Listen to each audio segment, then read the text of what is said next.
Greetings and salutations, my friends. I hope you're doing well today. I say this every time we start our show. You know, that's my wish for you. Every day I wake up and I think, God, I hope the planet's doing good today and we're doing good things, loving on each other and walking down a good path and just kind of stop all the craziness that we keep thinking about and reading about and go, God, maybe we shouldn't do that anymore. Maybe we should lean away from it because I don't think it's working.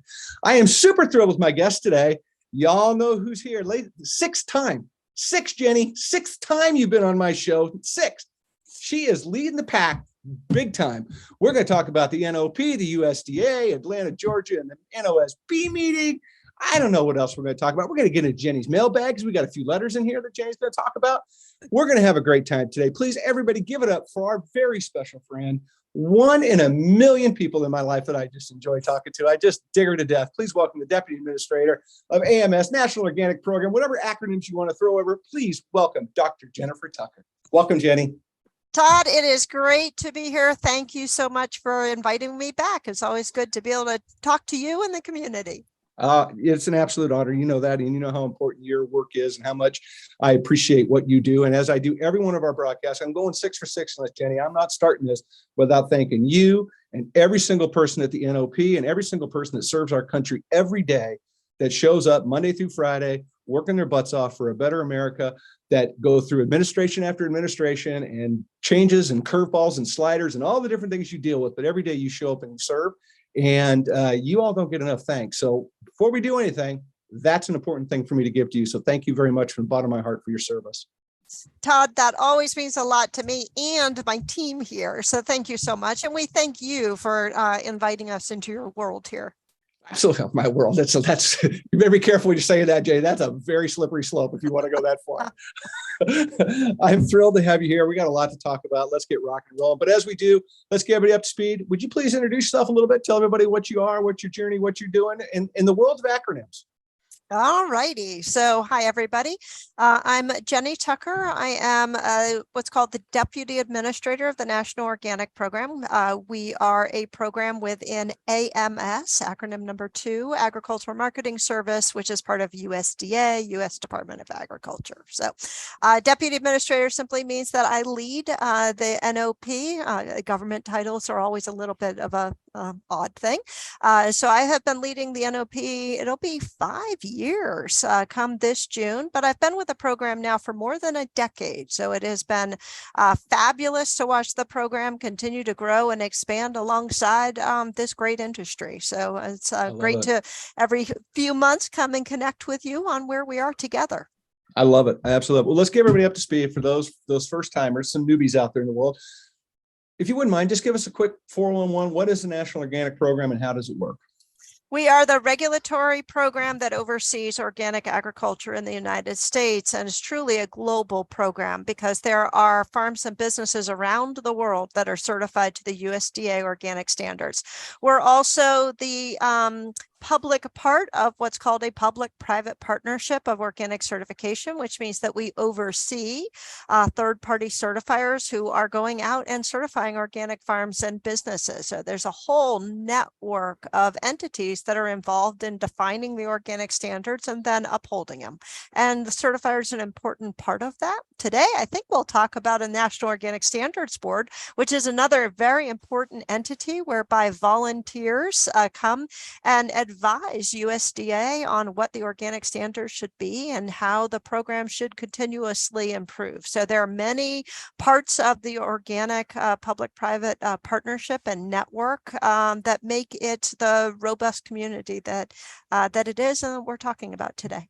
Absolutely. Well, the NOSB does a big lift. They do a lot of work. That is a volunteer job. That is a big lift, and those folks should be commended for what they do, because that is not, you ain't mailing that job in. That's not, you ain't doing 30 minutes a week with that. It ain't working. I don't care. It's very much a working board. Yep. Yeah, 100%. But I've got to bring this up because I think this is one of the most important things that we will talk about today, and that's about the issue of participation and why participation matters. Because you want people to participate. You are asking people to participate. You provide opportunity for people to participate, which we'll drill down to when we get into the NOSB part of the conversation. But I think it's really important that we touch on this first, because we want to capture everybody's minds about what we're going to talk about and why and how they can be a part of it. Because I even run into people today that don't really realize that they have a voice within this system. I talked to somebody not too long ago. They were shocked. I'm like, Here's what you need to do. So tell people, if you wouldn't mind, how important participation is to you and your staff, and to the NOSB and to our community inside this industry. The organic seal is such a unique construct because it is public. These standards are public. They are managed by the federal government, but everybody is involved and plays. And that reflects also the flip side of it is that we protect that seal, that organic has a very clear defined meaning that's protected by the federal government. But if the federal government's going to control something like the organic seal, everybody needs to be involved in contributing to what that means. So it's a really unique program in that if you're organic, you're getting the protection of the federal government, but you're also getting the right and the process to participate in what that seal means. And I think that's an incredibly precious example of how government can both be participatory, pull you in to be part of the problem and the solution, but then also protect you. So once you're in the game, we are here for you in protecting that seal. Yeah, I think it's incredibly important, and it's not like that everywhere inside of the government. It's a unique model. I want to get into a couple of issues before we start getting in, because there's a couple things, one of which I know is really close to your heart that we're going to get to in a second. But I can't have you here and not talk about what has happened in January, that the NOP has published the final rule on strengthening the organic enforcement. I'm going to read a quote up here off the teleprompter here, and because I'll butcher it if I try to do it off the top of my head. There's just too many words, and there's acronyms involved, and you know what happens when you get me with acronyms, Jenny. It's acronym Scrabble is not a good game at times. But it's the biggest change to the organic regulation since the creation of the National Organic Program. That's a big opening statement, kids.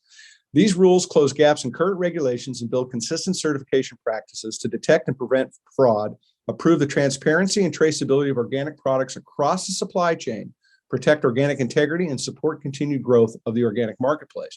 That's a big, bold statement. That's a big lift. That is not a small project. Y'all didn't do that on a Thursday, trust me. So a couple questions to throw at you there. A, what is it? Let's get people up to speed a little bit about what it is. And then I want to talk a little bit more about its impact if we can. Okay, sounds good. Organic has been wildly successful, and it's been more than 20 years since the original set of regulations were published, and we've done rulemaking in the meantime. But as the industry has grown and expanded and increased its complexity, gaps have come up where when they wrote the rules 20 years ago, they weren't thinking about certain circumstances because they hadn't happened yet. Now we're talking about worldwide, long, complex supply chains that no one was envisioning when the initial rules were written. And in our enforcement work, we have discovered what works and what doesn't work and where our gaps are. So when we do an investigation, it's sort of like one of those hour-long procedural dramas on TV where right before the ad, it looks like the trail might be lost. We know where the trails are lost, and this rule helps to fill them. So as the world changes and businesses expand into new areas like organic, regulations need to change with it. And so that's what this really is. It's an update to the regulations to reflect a growing and very vibrant industry that needs to continue to be protected as it grows. And the current rules just, they just weren't quite there with today's reality. So it's I think it's a wonderful opportunity for people outside the market to get involved, and people who have been in the market but not certified to get them under the certification banner. Yeah. One of the questions I have about it, which I always think about this about a lot of things, how is this important to the organic community, or the better yet, the organic consumer is a better word, right? What is going to be the big thing? I mean, they're not going to know, the average consumer is probably not going to notice any real difference, at the store level. They might in some respect, but they're really not going to notice much difference, but it is going to matter to them. Can you talk a little bit about that, how it's important to them? Yeah, I think I use pick a product in the grocery store that you enjoy eating, that maybe is in the cereal aisle or the granola aisle. Let's pick cereal. Okay. Sure. And so let's say you are a consumer and you're reaching out for that box of organic cereal. Well, in that organic cereal, you probably have some oat clusters and some raisins and some almonds and maybe some chocolate and maybe even some of those really good yogurt covered whatevers. every item in that box, if it's labeled as organic, all of those ingredients need to have come from a certified farm. So our vision with this rule is you should be able to take that box and we should be able to track every single one of those cereal components back to the farm that created it.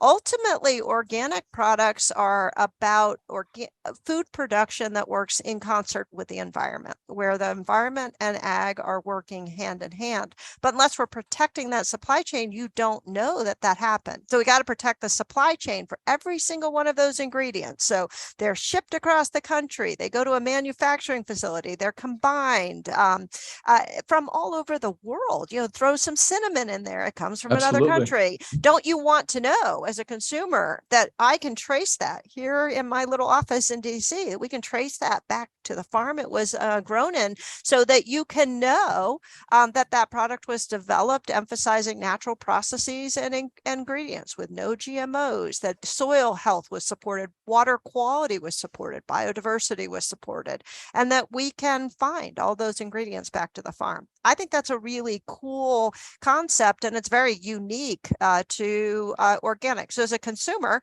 if I'm going to buy something with that organic seal, you can see it on the quilt in the back there. I want to know that I can do that traceability. That's what this rule is about. Yeah, I think it's incredibly important. And I think, I love the fact that we're pivoting because we're growing like weeds. The world is now, the world is a big part of the organic industry today. But something I have to come alongside, and I think it's really important to point out, is that integrity is the backbone of this industry. Having been around this industry for a very long time, when there was none of this back then, right? It was just, I was organic because I gave you the secret handshake type of a deal. There was those people, right? It was what it was. Integrity is all that, I say this all the time. Integrity is really something that a person truly owns, right?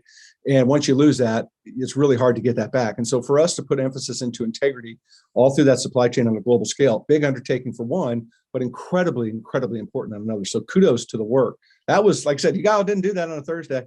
Yeah, integrity is such an interesting concept because we talk about personal integrity, and then we also talk about supply chain integrity, of making sure that all of those ingredients can be tracked across the supply chain. And the cool thing about is organic is they work together, is that personal integrity is ultimately what links to system integrity, and it's all represented by that label. And so that's an incredibly cool and precious thing. It is. Well, we actually got a question about that for your mailbag later. So get ready. We got another one coming at you, but I'm going to save that till the end. We got a little something at the end to be looking forward to. I got to get into a project I know is near and dear to your heart. And because I got to do it because you're here, right? You would be mad at me if I didn't bring this up. Can you talk a little bit about the Human Capital Initiative, what it is, how's it going, where it's going? Give us a quick update. Yeah, so the Human Capital Initiative has been an ongoing project to help develop capacity and capability for the next generation of organic inspectors and reviewers, and even on-farm staff, quality staff that's going to make sure in companies that all these rules are followed. We funded 9 different organizations to do projects. We are now in the process of packaging all of those different projects, all the good work that came out of those, into work products that follow a roadmap. And so it's in the Organic Integrity Learning Center. We've launched our first kind of compilation of products that talks about, for example, if you wanted to start a mentoring program, how would you do it? So here are some instructions on how to set up a mentoring program. Here are all the different dynamics you should think about. And so we're packaging these different pieces for different audiences. If you're a university professor and maybe you're teaching sustainable ag and you want to do a module on organic, here's a roadmap on how to do that. So the goal is really to infuse organic throughout both formal and informal education programs, so that 30 years from now, when it's time to overhaul the regulations, we'll overhaul them before that, but the idea would be that we'd have the future generations of organic professionals that are continue to be ready to support this dynamic field. Yeah, well, it goes back to what we talked on earlier. It's about, the opportunity to participate is there for the taking. Yeah, right? there's a wonderful video that one of the team members created on. It's kind of an overview of recruiting for organic inspectors, and one of the interviewees in the video talks about how being organic inspector is really an entry point into the broader field of organic, and the possibilities are really endless. Organic is such a microcosm of the entire food supply and all the different commodities, different processes. It's just that layer of organic on top of a broader food system, but it's specialized enough that once you get into the field, there's just so many places you can go. And the Human Capital Initiative is designed to help people access and understand that roadmap. Love it. I mean, again, as we said, folks, it's not hard to participate. You just got to get on board to do it, and it is welcomed. Just think about that. It's welcome. They want you. They want you. We do. We really do. Yeah. I love it. Well, let's talk about the National Organic Standard Board meeting coming up April 18th to the 27th in hot Atlanta, Georgia, which will be an exciting place to have it. That's a great city. People will enjoy that. It's a fun place to be.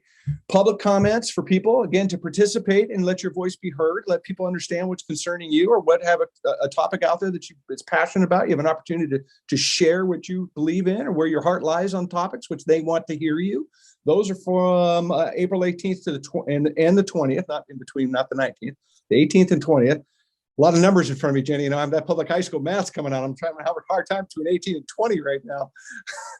Don't ask me what's in the middle. I won't remember. And then the actual public meetings, which is great because you all are going to be in person again, which is lovely, is going to be April 25th, 26th, and 27th.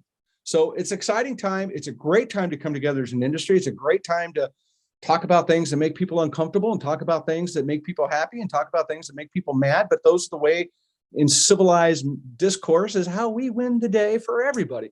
So share with me a little bit what's exciting, something you're looking forward to coming up. So I think it'll be a great meeting like we did last time. We do plan to be both in person and broadcast over Zoom. So for folks who are not able to travel to Atlanta, you should be able to watch it online. I think it'll be an interesting meeting. The group will continue to talk about the climate smart agriculture and organic, what that means, and kind of what's needed. They have a good paper out there for consideration and comment. And so they'll discuss that. There are always a lot of national list conversations of items that might be considered for addition or removal from the list. So we'll have our two new members who were just announced recently, who will join the fold. And so we're looking forward to having them be part of the meeting. That's exciting. It's if you've not participated, it's worthy of your time. If you have the opportunity to be in person, it's actually a ton of fun. It's a really interesting process to understand what we talk about, what participation means and how it works, and to see the bottom. Like, you're literally changing the world of food by participating in this process. That's a powerful statement. That's a big really statement. Is to understand how policy works and to be at the table in its creation, and then to see it go through the process. I think is a really precious part of democracy. Yeah, well, and I'll talk a little bit about climate smart because it's a hot topic. We got two of them. We're gonna talk climate smart. We'll circle around to regen too, because that's worthy of some conversation. But climate smart's a big deal, because anybody, quote unquote, could be climate smart, right? What is it? We need to get it defined. We need to understand what it is. We need standards and rules for people to kind of play under, because organic production may be climate smart, but not all climate smart production is organic. So it's like, where are we? How does it all fit? So how are we addressing organic farming and how the entire category fits into climate smart solutions at this point? Yeah, there are so many things about organic that are climate smart. So I talked a little bit earlier about sort of soil health and water quality. So water health, preserving, conserving resources, minimizing the use of synthetics, and really working with the environment to support biodiversity. All of these parts of the regulations are very natural, literally literally and figuratively ways of supporting climate health. And so we do celebrate organic as having many practices that are climate smart. And I think it's an important conversation for the board to have. Certainly there are things that are non-organic that are also climate smart, but organic really touches so many pieces of the climate conversation, from material use to production methods to soil building to water conservation. There's so many different ways in organic, because organic does use sort of site-specific conditions. So if you're in an area that doesn't have a whole lot of water, you can still be organic and use practices that do work collaboratively with local environments and local realities to provide the organic option while still protecting the climate. Yeah, well, I think it's so important that this industry embrace this, because we should be raising the bar on agriculture and climate issues, in my opinion, because of what organic is, what it represents. I think it has an opportunity to open up some eyes and ears and minds of others about what we can do. And I think this is really a very, very important topic for the industry to embrace. And I commend the work that's being done. I think it's going to be a very interesting conversation to be had. And one angle I want to throw at, just to think about, because, we've got this thing, we've got certified organic greenhouses, we've got emerging ag technology and stuff, and that changes things real quick in a lot of ways. How's that conversation going? Where is that sitting with everybody in Climate Smart? Are we just everybody kind of coming together, or where are we at? I think there are folks in the organic community that have not, let's just say, don't embrace all of those new technologies. So I think there was some legal action that challenged USDA's decision to allow hydroponics. That legal challenge is now over, and the courts in an appeal upheld USDA's determination that hydroponics are allowable under the Organic Foods Production Act. I think there's ongoing conversation about the standards related to greenhouses. I think there is, and other CSAs, there's an acknowledgement that there are distinctions between how certifiers are looking at that. So we are considering kind of next steps with that and what a potential work agenda item for the board might look like. We have not published one yet for the board to look at. I think there are still a lot of conversations sort of happening in the community about what those standards could and should look like. So I think that will be part of the public sphere. Get involved, opportunity for participation in the future. It's not on the formal agenda. That particular aspect of the standards is not on the agenda for this meeting. Yeah, but like I said, I just think it's really important that if organic is quote unquote the gold standard, I just think it's important that we keep raising the bar. And I think raising the bar in ag technology is an obligation that we should do, because I live in a world, Jenny, in my mind, where I'd love to feed all 10 billion people plus the aliens on this planet organic food. Right. That's always been my goal. Never, so it's a high, lofty goal. So I always try to hold everything up to a high standard. I know you do. I know the NOP does. I know the NOSP does. And it's important that we remember that. I think it's a challenge. It's a challenging topic. I get it. I understand both sides of it. I know where mine is. Mine is to feed more people organic food, and then let's start the argument with me there, and then we'll go whichever side we take it. But I think it's so important that we raise the bar on ourselves and then raise the bar from that, lead by example. And this is one of those opportunities that we can lead the industry, the food world, by example. And I think it's powerful. So kudos to everybody for rolling up their sleeves on this. I think it's important. Agreed. Well, yeah. Thank you. I want to talk about regen, because there's another crazy topic that's floating around out there that, it's another one of these deals where you don't have to be organic to be regenerative. And, there's a lot of back and forth. What does it mean? How do we find it? So tons of conversation around it. So talk a little bit of what's happened with regenerative agriculture conversation at the NOP.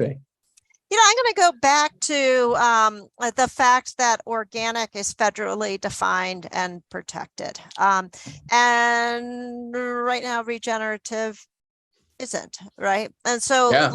let's talk about what comes with that federal protection. So the standards are defined. You may or may not agree with all the elements of the standards, but they sure are defined and they sure are available.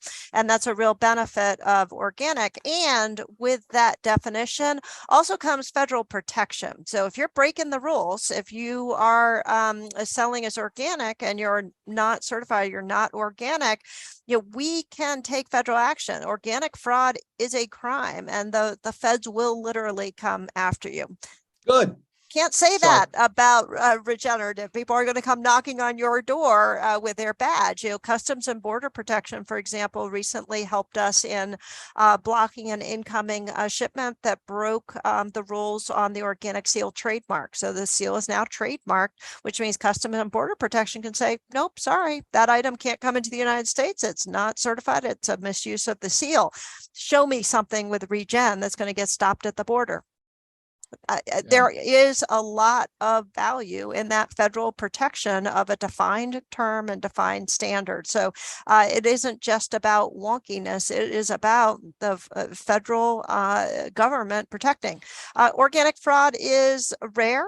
But when it happens, we're able to use the full force of the federal government to protect it. And right now, regenerative doesn't have that type of definition or protection. Yeah, there's definitely some consumer confusion because it's like, what is local, right? What is all natural, right? It becomes these words that just get used over and over, and people are like, well, that's the word of the day, so I'm going to get it on my packaging because consumers are going to think I'm better than I am. And I agree with you. Again, it goes back to that gold standard, lifting that bar up.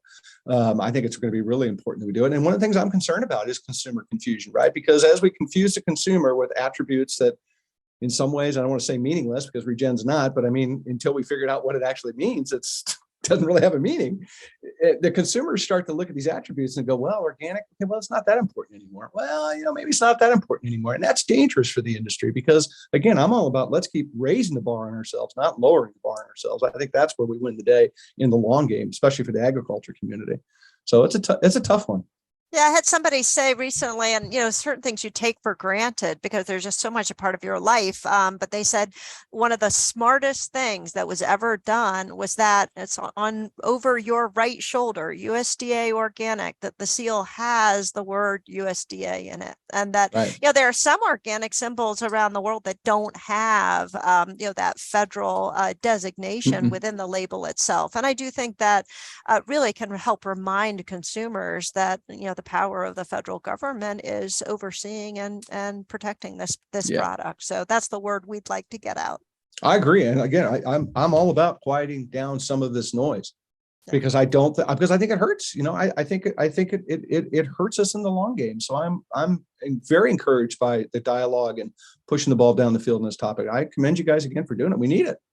Yeah, figuring out what are we united on and what are we going to talk about with a single voice versus what are the dynamics that the questions about the standards that still need to be worked out as part of the process. And so we can disagree on those, but we can still stand united on the seal. And I think sometimes those get conflated as well. I'm not going to say organic is regenerative because you allow hydroponics. I mean, I'm just, putting it out there. Sure. And I find that it mixes problems, that organic has so many elements that are regenerative. And so let that be the case and let's not muddy that those waters in terms of consumer protection. We can still have the conversation about hydroponics and containers and all of those things, but we should be one voice that organic works in concert with the environment because that's what the standards require.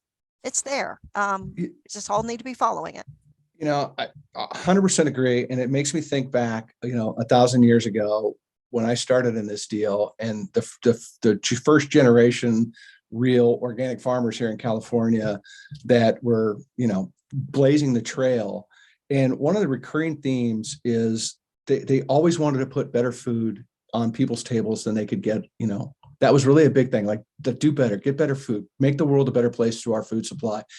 And I think that's always stuck with me in my mind about the importance of what this industry is And the obligation that we have, the bigger obligation than just our individual brands or individual selves, is that we have an opportunity as an industry to change this planet as we've done and continue to do. And we need to be changing in a more rapid fashion because Mother Nature's changing on her own. And then we need to keep up with that and we need to support that. And I think that this industry has an obligation, an opportunity to do so many great things, but your point, we need to sit down with a pizza and a couple of beers and we need to talk it through. We need to solve these things and we need to tackle some big problems and find a way to raise that bar and make everybody else chase us. I think that's a beautiful, beautiful thing to think about. There are many solutions from conventional ag that are also climate friendly. Sure. And so I want to make sure that I'm sort of talking about organic as a really important option that is very, very well defined and where the standards are written and clear. And, consumers have those choices of what labels that they want. I want to protect the label that I'm responsible for with organic and really defending what it says in those rules. 100%. Yeah, I'm not throwing the baby out with the bathwater, picking a fight with anybody, because there's a lot of smart things that are happening out there. And I say this publicly all the time, and I'll say it again because it's probably warrant.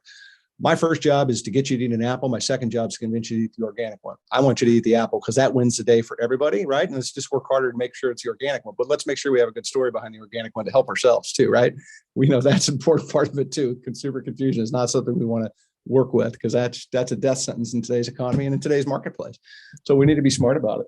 The standards tell the story. We want to get that story out. 100%. Yeah. And I think that's great. And I love the fact that you guys are looking at it. I think it's just really important. I just, again, kudos for doing it. And it's a big lift. You're not doing that on a Thursday either, by the way.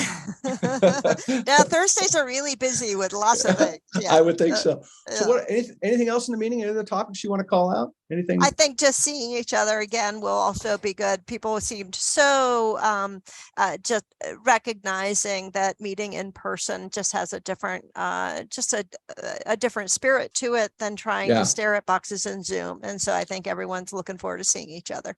I do too. I think it's just it's being able to be face to face and having a sidebar conversation or grabbing a cup of coffee or just having that time to connect like that, especially because you got a big board, 15 people, a lot of people, right?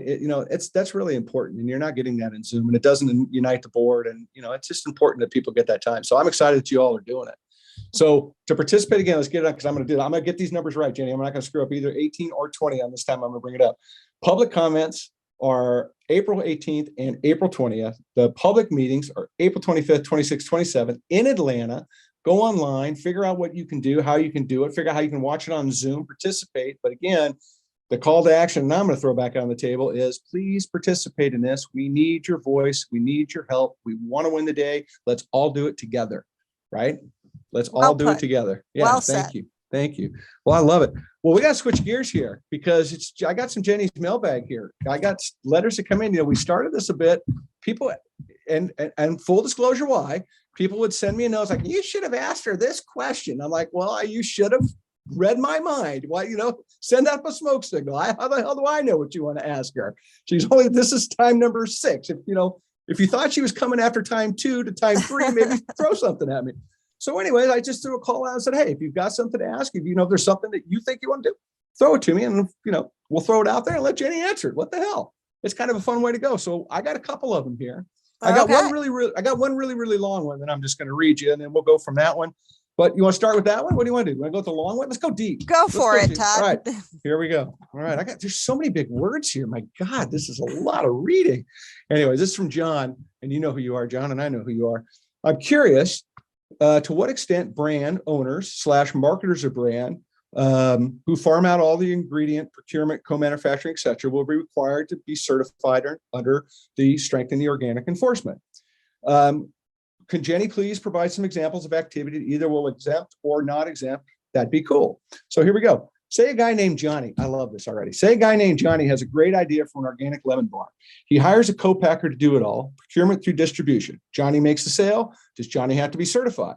If not, say Johnny buys the ingredients and ships to a co-packer or co-manufacturer, still does the selling. Does he need to be certified?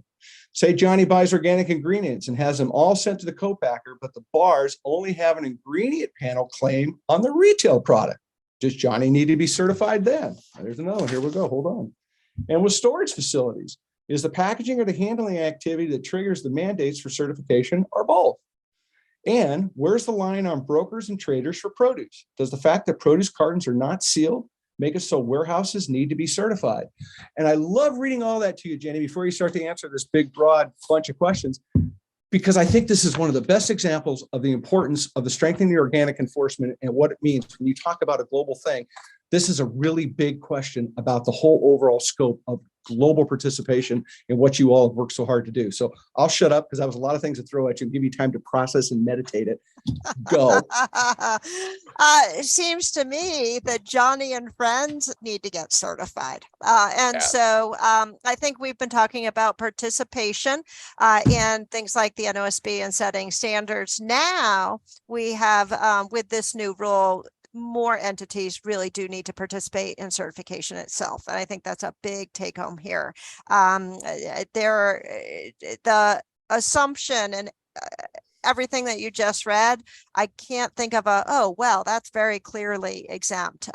We are encouraging full supply chains to get certified because that list of exemptions is incredibly narrow. So I'm going to give you a little bit more on the produce one, because I know for your folks, that's particularly important. So first, it is incredibly important that potential businesses really read the rule in full to determine who in their supply chains need to be certified. So almost all entities need to be certified under this final rule. So I think if there was, oh, well, these people or those people, I didn't hear anything in what you said that sounds like a full, oh, well, that's clearly an exemption. Right.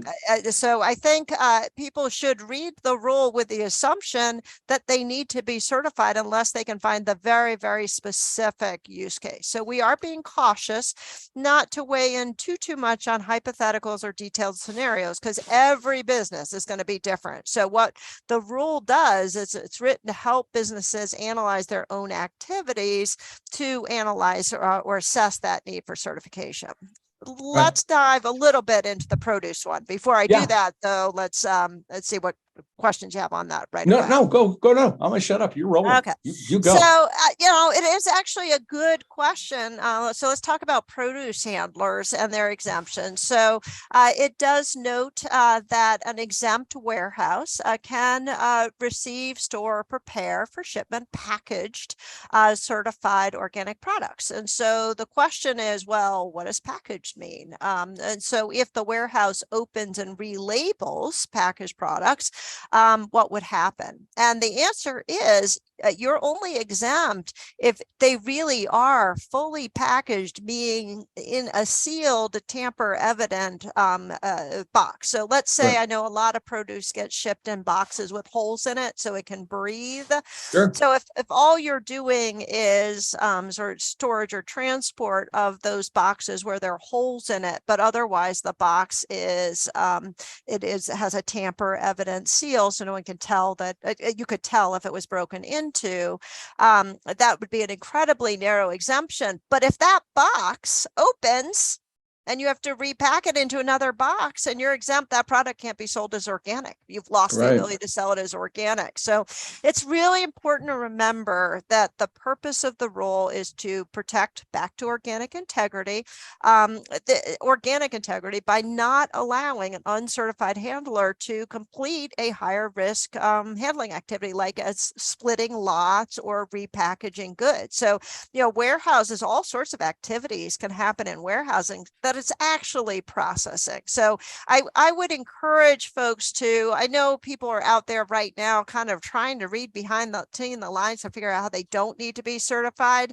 And I think it is the case where more and more buyers are simply going to demand it because it's easier. And there's a whole bunch that happens in a warehouse that's actually handling. And in fact, I would say there are probably folks out there right now who are uncertified who should be certified under the existing rules, much less SOE. So get in line now. We are now a year away from implementation. So now is the time to Johnny and Johnny's colleagues to go get in line. Because I think the other thing I point out is, is it easier to just get yourself certified, or do you really want to be fielding calls from other certifiers, from buyers, from Customs and Border Protection, where you have to spend a whole lot of time with your lawyers defending why you fall into an exemption?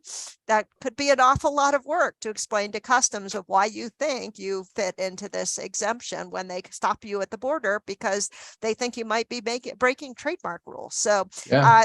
I do think there are a number of certifiers out there who have really figured out how to certify brokers in a very responsible, brand owners in a very responsible way that protects integrity without being kind of overly burdensome. So I think trust the process and go ahead and apply, because I think the cases you were talking about there are all cases where certification is either required or simply makes sense. Well, yeah. Well, look, you got people's attention when you start talking about the fact that if a box breaks, like, because produce boxes aren't sealed, tamper evident, right? So if a Right. box opens up and you repack and you're saying you can't repack it because it's no longer be certified, that's a wake up call to this industry, because I'm telling you, that is a part of every single warehouse's activity on a daily basis. Yeah, those I often see the light bulb go on when you really think about what Yeah. happens on it. It's any business is going to have all sorts of complexity. Boxes break, it turns out, or customers change requirements, or a box gets left on the back of the truck, or gets left on the concrete floor, and okay, we need to give that, or the order changes and you need to be able to split lots. So buy yourself flexibility by getting certified. And by the way, it's the law. Yeah, well, there's that too, right? There's that. Yeah. nobody wants anybody from the federal government with a badge knocking your door at 6 a.m, Right. unless they're bringing coffee. But I There doubt you they go. will. Right? I doubt they will. No, but I mean, again, it's the first thing that pops in my mind after we talked about this, Jenny, is back to the original thing that we said at the beginning of the show. Participation matters, and if you are not participating to understand what this is, you can get your butt handed to you if you're falling asleep at the wheel, not understanding what these rules and these changes actually mean. And that's a lot. It's not like it's not like you guys just did one thing. It's a lot of moving parts to this. And I appreciate the question from John, because when he sent it across, I thought, man, this is really in depth, and this really is going to sum up and answer a lot. And again, that light bulb moment of like, what do you mean I can't put it in another box? I can't repack it. Right. Yeah. Yeah. And I would say that to your point about public participation, a lot of people participated in this rule. This is a better rule than it would have been had we not gotten public comments. And so a lot of sections got updated based on public comments of, we need you to explain this, and you need to give more examples of this. And we did. We need you to rethink import certificates and how they're issued. And we did. And so participation works. This is a better rule. And I believe when people actually sit down and read the rule, they believe it is very well written and it helps them understand what to do. And that's because of them, because they gave public comments and really helped highlight where in the real world something wasn't going to be as clear and we need to relook at it. So and anyone who commented on the rule that's listening, thank you, because that participation mattered.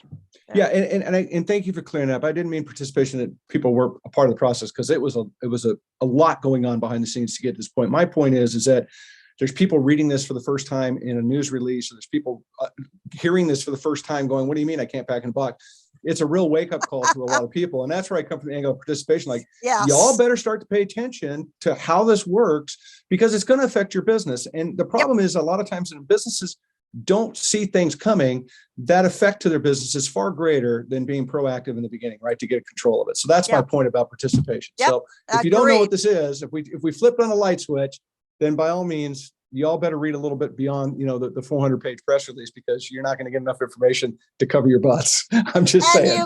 You can participate in the future. We're going to keep on doing rules. So it's never too late to come to the table and have your voice be part of the conversation moving forward. I love it. All right, last question on the mailbag. Here we go from Kimberly. I like this question. What is the single biggest hurdle we have to overcome to keep organic growing and strong? That's a tough one. I do And this is why I've brought it up so many times on this call, making sure people understand how we're protecting that label to keep Yeah. consumer trust high. There are a lot of labels out there, and I'm okay with that. I'm okay with a lot of labels there. I want folks to understand why what makes the organic label different, and how we're protecting it to maintain that trust, because it's only those consumers reaching out to pick that product off the shelf that keeps all of us farming that way and processing that way. It is ultimately the consumers who make the choice for all of us. And so I think keeping our eye on that ball of how do we continue to support consumer trust, both through the integrity of our actions, but also how we talk about the seal and define it and what it means and what it matters. The fact that, I tell people just in my family, like, well, how did the standards come up with that? You just make that up in your office, Jenny? Jenny, we didn't raise you on a farm, Yeah. my parents say. How do you know it? And I say, I don't, but we have a process that pulls farmers into the process and helps us write the rules. And that's so precious. And so Yeah. I think maintaining consumer confidence and trust is the shared duty for all of us to keep organic growing strong. Well, that seems like a damn good place to wrap this up. I Always really do. good to be with you, I Todd. think it's a great place. NOSB kids, remember, go online. You can figure it out April 18th and 19th, as well as the 25th, 26th, and 27th. Get involved. We can't ask you anymore. I mean, we can't beg anymore. Jenny, we're almost begging now. It's getting to that point. We're getting terrible at it. But it's so important to be involved. And you've highlighted so brilliantly why participation matters. So thank you for that. Thank you for being here. You're just one of my all-time favorites. Guest 6 visits. Come on, 6 times on this silly show. Thank you for having me, Todd. It's always a pleasure to be here. And thanks to your audience for continuing to come back. And you have groupies that are sending you mail into my inbox, which is fabulous. I love it. Keep them coming, folks. We're going to keep them coming. We want to keep these conversations rolling. I'm glad this platform's here for it. We're going to keep rolling as long as I got breath to keep breathing.